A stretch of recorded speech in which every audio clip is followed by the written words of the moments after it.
Thanks for joining us this evening on TKO 8 Local News.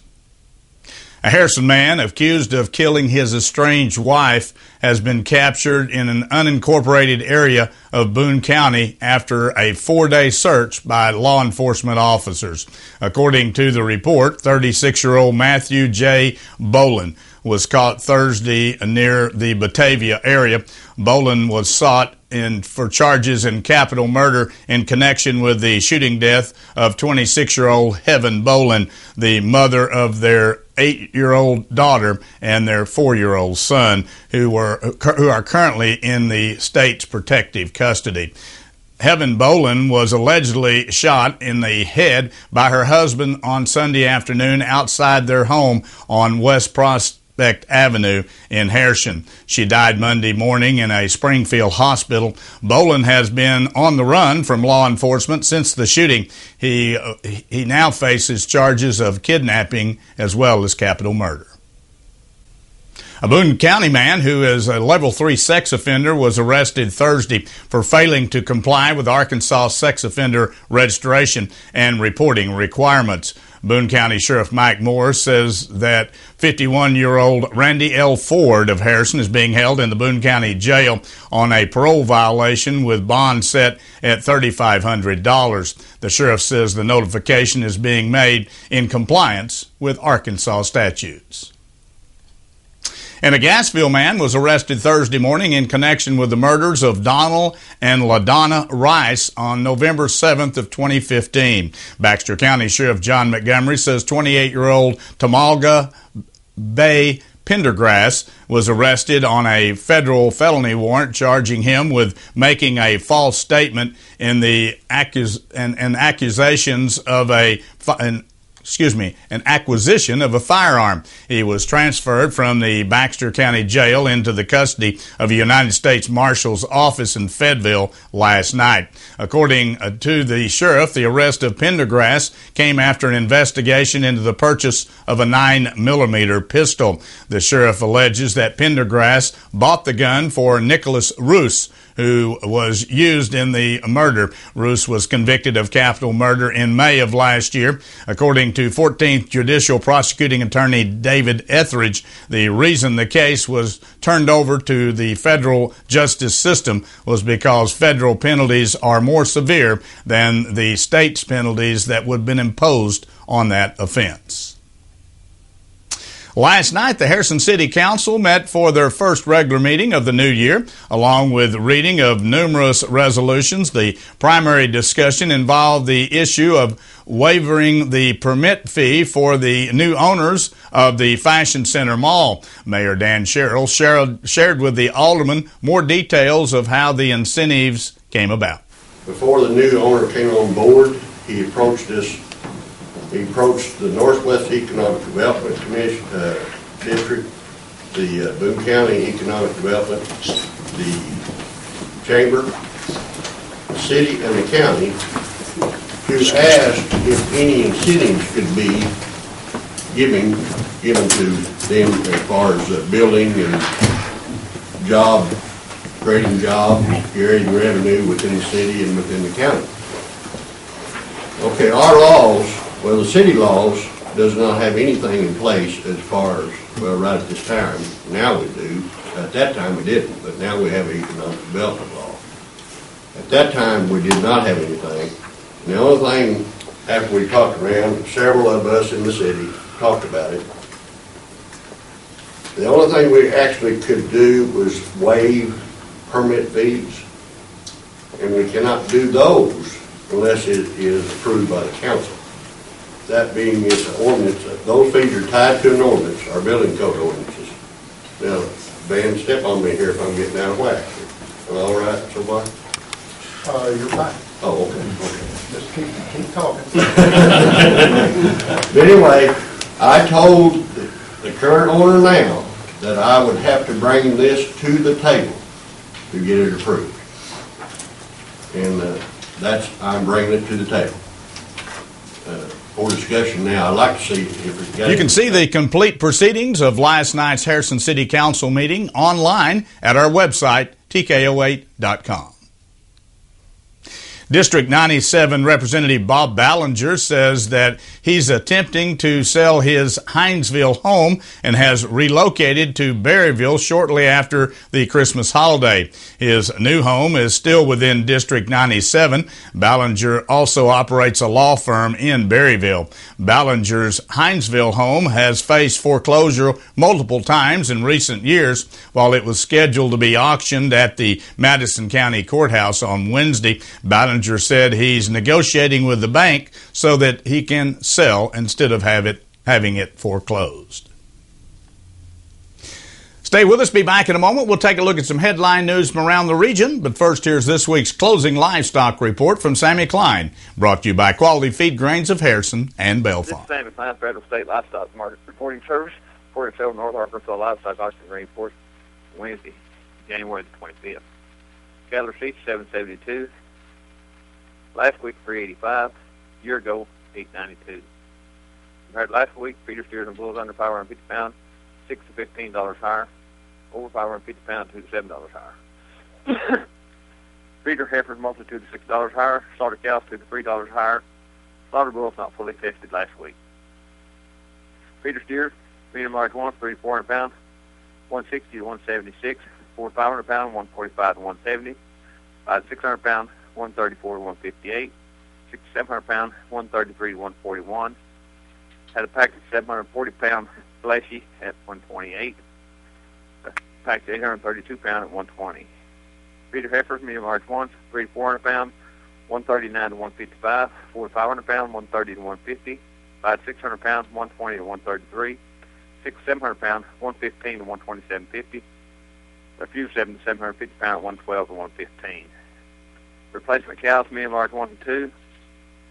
2 to 7-year-old, 900 to 1,300 pounds, second and third stage. A few at 900 to 1,075 per head. Some 7 to 10-year-old cows at 56 to 61. Slaughter cows, boners, 54 to 58. High dress, 59 to 65. Lean, 51 to 57. High dress, 58 to 64.50. Low dress, 46 to 48. Slaughter bulls, the grade 1s and 2s, 1,100 pounds, 74 to 78.50. High dress, 87 to 92.50. Low dress, 60 to 71. That's the market today. Sammy Klein reporting. Thank you.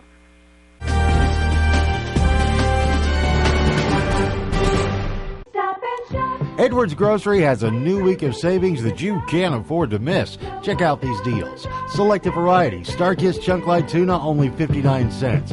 Regular or hot Old South Sausage, 10 for $10. Selected varieties. Armored Chili with Beans, only 99 cents. Imported seedless red or green grapes, only $2.49 per pound. And selected varieties. Totino's Party Pizzas, only 99 cents.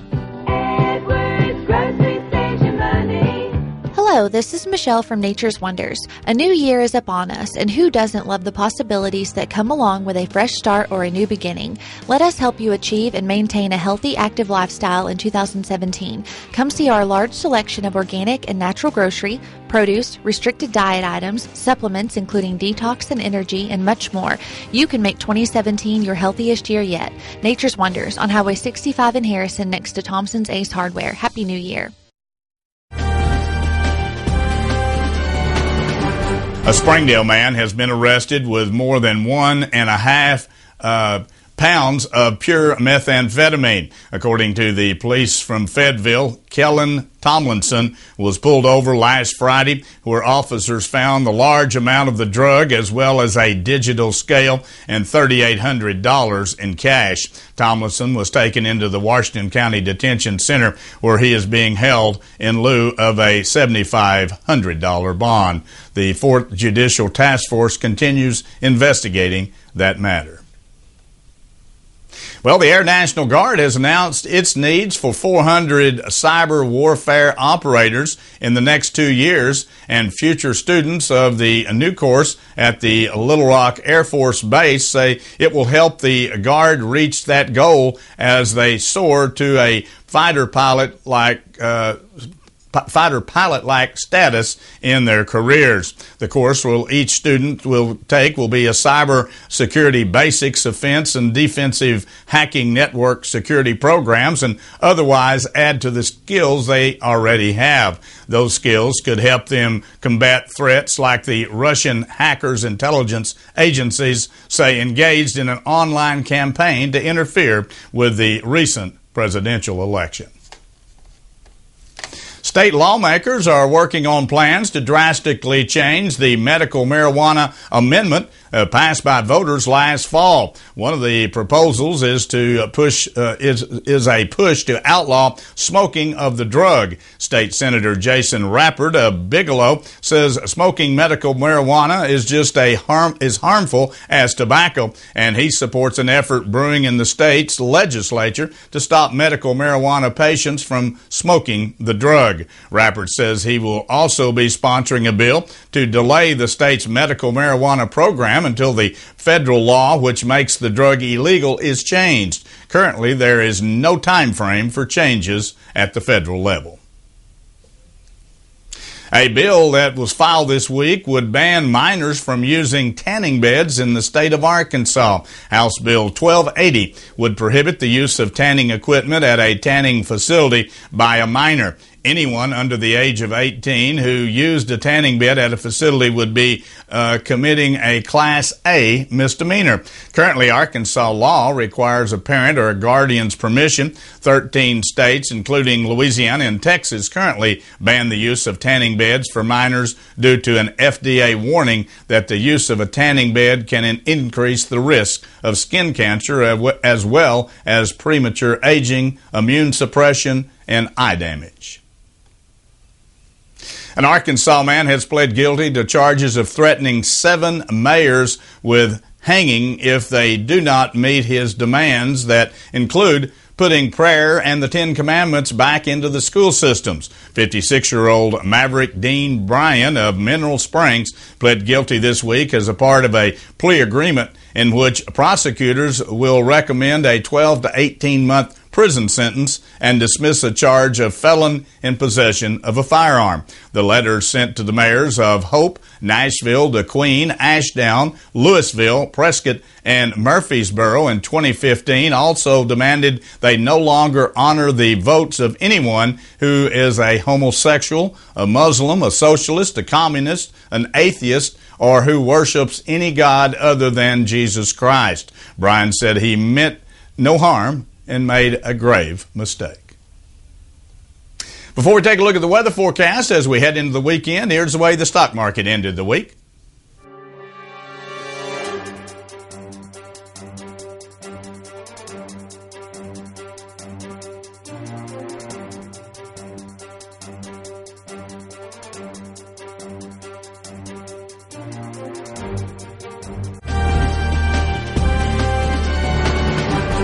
Cold start this morning, got down to 29 degrees in the viewing area last night. Warmed up a little bit out there. Lots of sunshine, but a northwest wind of 5 to 15 miles per hour kept the temperatures fairly cool. It did finally get up to about 45 degrees by mid-afternoon, but that's about all we could come up with. It's going to be cold for a few more days, but then looks like as we kick off a new work week, an actual warming trend is headed our way. Here's the way it looks for Saturday, about the same as today. You'll see some sunshine on Saturday, partly cloudy skies in the afternoon, only 45 degrees. Again, that north wind will be the factor. Sunday, likewise, partly cloudy skies and only 46 degrees. But on Monday, lots of sunshine. A southerly flow starts, 56 degrees. The best day of the week right now looks to be on Tuesday, partly cloudy skies and 60 degrees. And then on Wednesday, about 51 degrees in the afternoon under partly cloudy skies. So a little bit of warming trends starting next week, but pretty cold weekend, particularly at night.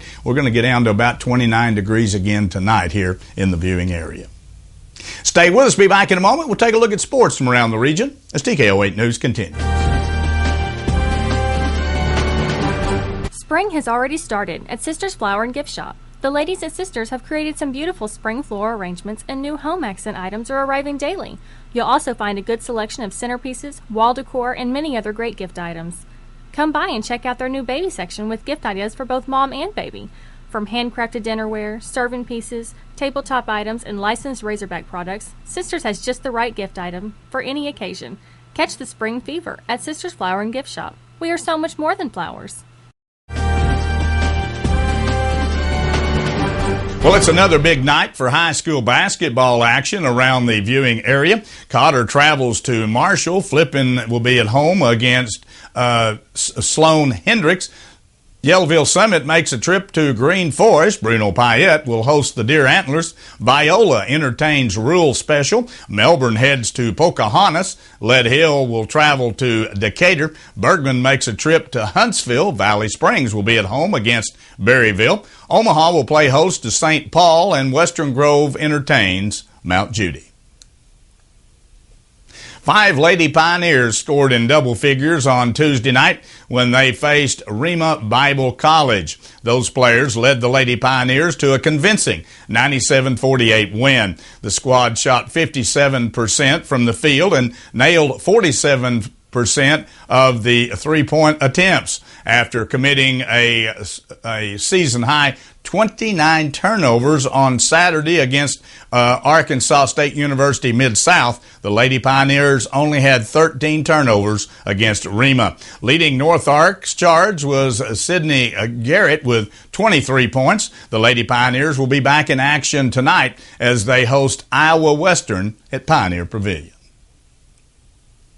Denzel Mahoney scored 23 points. Trey Killiam hit the game-winning free throws with 5 seconds left, and Southern Missouri State rebounded from a 9-point halftime deficit to beat Murray State 75-74 last night. The win for the Redhawks was the season best and third straight that brings them into a first-place tie with the Racers in the Ohio State Valley Western Division. Murray State held a 41-32 lead at halftime, but Southwest Missouri State quickly eliminated in the second period with a 12-2 run to make it 44-43. It was a back-and-forth battle until finally Keelam grabbed an offensive rebound with about 11 seconds left, was fouled, and hit both foul shots to win the ball game.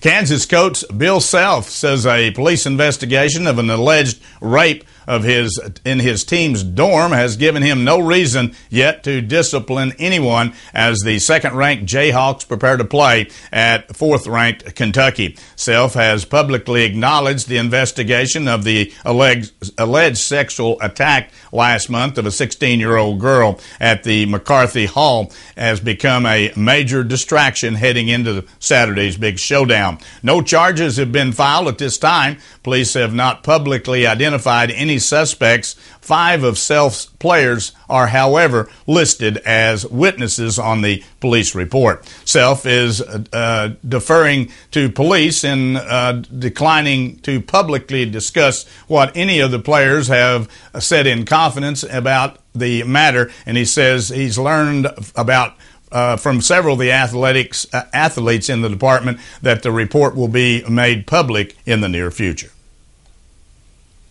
Just when it seemed the plans for a $200 million soccer stadium in St. Louis were dead, the proposal has new life. The city's Ways and Means Committee initially voted 6-2 Thursday against advancing a bill to ask voters to approve $60 million in funding for that new stadium. But the committee later reconvened and by a 5-4 vote approved a revised proposal. A key revision imposes an amusement tax on ticket sales. The full board of aldermen are expected to vote next week whether to place the measure on the April special ballot. Well, that wraps up our broadcast here for this evening. Thanks for joining us. Join us Monday through Friday at 6:30 and again at 10 p.m. as we continue to bring you local news, weather, sports, and local announcements from around the area on Harrison's broadcast station, TKO Channel 8. Now stay tuned for more local events around the viewing area. We hope you have a great weekend. We'll see you again on Monday at this same time.